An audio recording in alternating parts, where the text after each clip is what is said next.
So I guess I'm wrapping this up. Look, all I'm simply saying is healings, they can be easy. They should be easy. Everybody, I do believe, can be healed because we have the power right here in our hands and right here in our heart, right here in our spirit, right here. We got everything Jesus says we got. And when you start to believe that I got everything Jesus has, I got his unlimited power, I got his unlimited faith, I've got his unlimited love, his unlimited compassion. When you start to see that and understand that and say, yes, I really do want to be more like Jesus, you're going to start to see your heart changing and things manifesting. Areas of your life getting healed. Again, I'm talking necessarily maybe mental healings and things like that. But yeah, I'll explain in the next section on how healings work, how we can get healed, okay? This is just simply saying why people aren't getting healed, and it's just because of the way we believe. That's straight up. That's the simplest way to put it. Our belief system has told us we can't get it. We don't deserve it. We haven't earned it. We haven't prayed enough. We haven't done this. We haven't done that. God doesn't love me. Not true. Put your faith in Jesus. See what Jesus will do. Leave it 100%. Let me read this story because I mentioned it earlier. Let me read this so you can confirm everything that I'm saying, okay?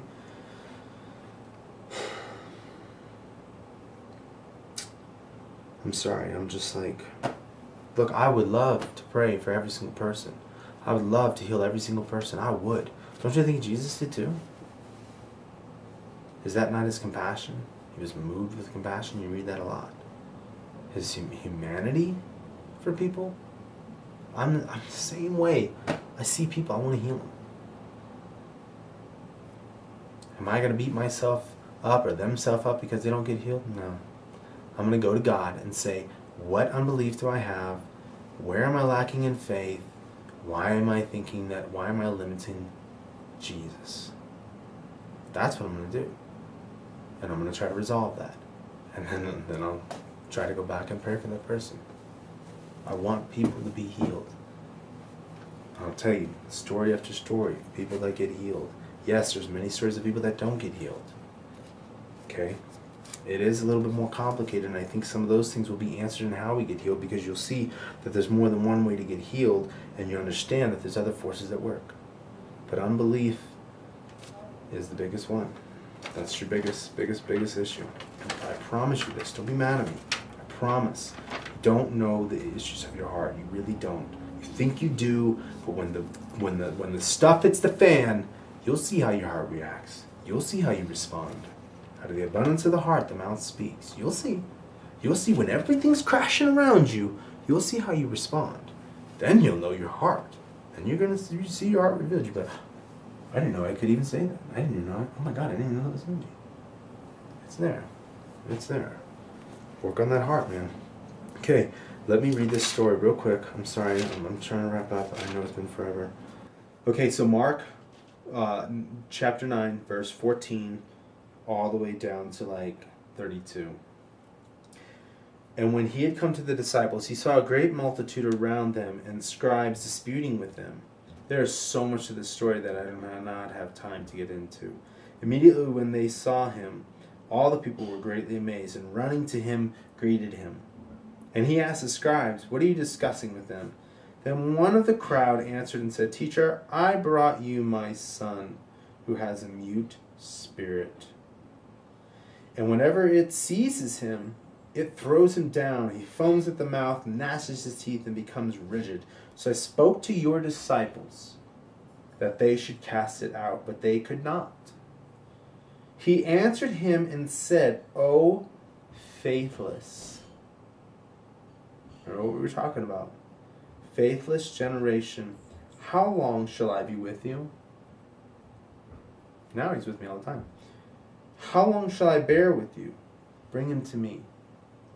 He was talking to his disciples here when he said, oh, faithless generation. And what happened was prior to all of this, Jesus had sent out his disciples to do some things. And it's in Mark chapter 6. Sending out the 12, and he called the 12 to himself and began to send them out 2 by 2 and gave them power over unclean spirits. Very important. So the disciples had already gone out and cast out demons and cast out this, that, or the other, and healed people all over the place. They were practicing what Jesus was teaching them. Okay, this was hands-on ministry, if you will. Okay, so when the teacher comes and said, "Look, man, I brought my boy to you or to your disciples, and they couldn't cast out this unclean spirit." So they had power to cast out the unclean spirit, but they weren't able to do it. Fascinating. I told you, there's so much to this story.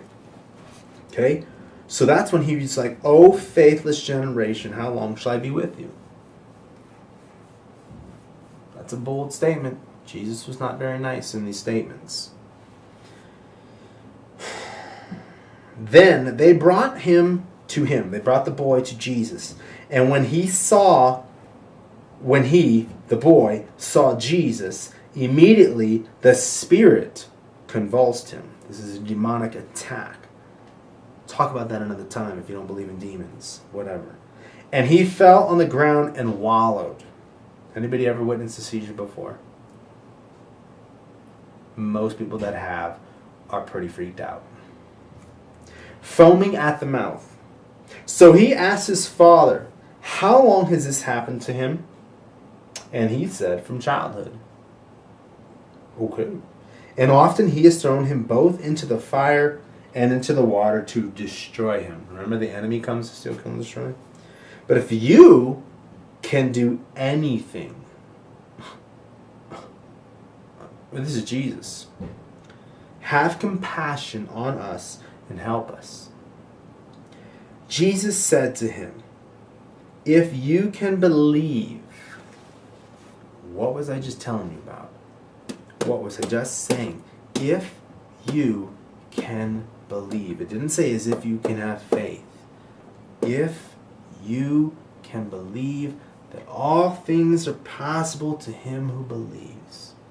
If you believe that Jesus has the right, the authority, the power, the ability to do it, if you can believe it, all things are possible to him who believes.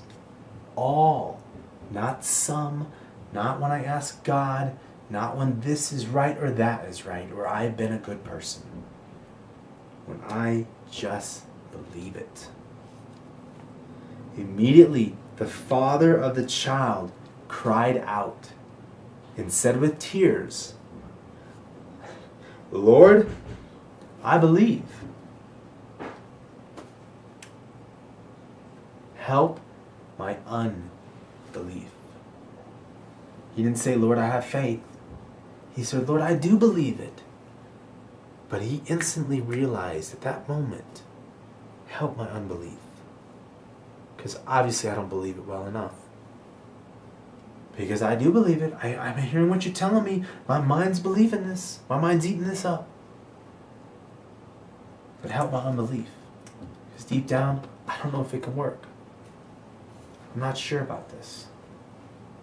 When Jesus saw that the people came running together, now this kid is still seizing on the ground, and there's still a multitude around him, FYI, and Pharisees. So this is a big deal. Anyways, when Jesus saw that the people came running together, he rebuked the unclean spirit, saying to it, "Deaf and dumb spirit, I command you, come out of him and enter him no more." Then the spirit cried out, convulsed him greatly, and came out of him. And he became as one dead, so that many said, "He is dead." But Jesus took him by the hand and lifted him up, and he arose. And when he had come into the house, his disciples asked him privately, "Why could we not cast it out?" Somebody comes, lays hands on you, nothing happens. They were doing it earlier. They healed that other person. They healed this person over there. That person got healed. But you didn't get healed. So he said to them, "This kind can come out by nothing but prayer and fasting."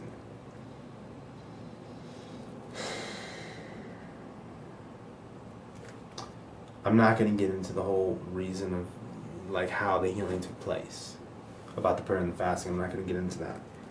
The point that I was pointing out is when that father, of course he wants his boy healed. Of course he wants his son set free.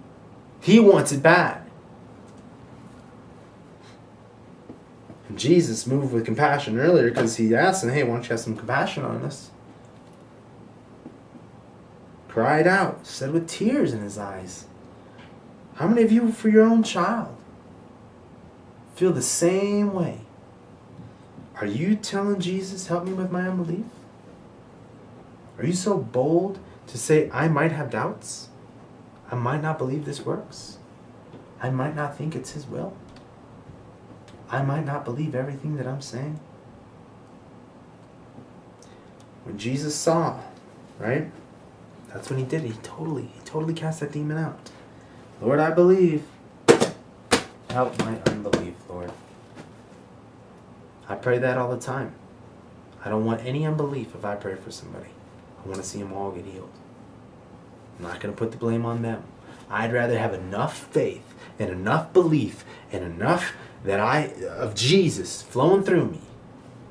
There's nothing that can be stopped. There's no demon that'll convulse. There's no sickness that'll manifest. No. I don't care what you are. I don't care what your name is. I don't care. I don't even care what you are. I don't care. I'm going to believe for it. I'm going to believe for it. You better believe I'm going to believe for it. Alright? That's the easiest way that I can say why we're not seeing healings and miracles and everything happening the way that Jesus was seeing and the apostles were seeing is because of our beliefs. We don't believe it. Straight up. I'm sorry. I'm not trying to offend anybody, but I deal with it too. That's why I read this book. That's why I renew my mind. That's why I meditate on these things. And I say, Jesus, show me my heart, because there's obviously some areas that need some work. Okay? I love you guys very much. Sorry that it went from like uppity to really down. But God wants the best. I want the best. He wants the best. He does. So again, thank you. Be blessed. Be blessed. And look forward to the next one where I'm saying, here's how you do it. Here's how you apply your belief and your faith and the power and the things that Jesus has done in your heart. Here's how you make it work. So listen to the next one, because that's the best part. Like all this other stuff was like arguing and debating and then being solemn because I'm saying, hey, we got to take responsibility for our own heart and our own actions. And then the next one though is like, whew, you mean this is how it works? Really? Wow, I'm going to start thinking that way. All right, thanks a lot, you guys. Love you.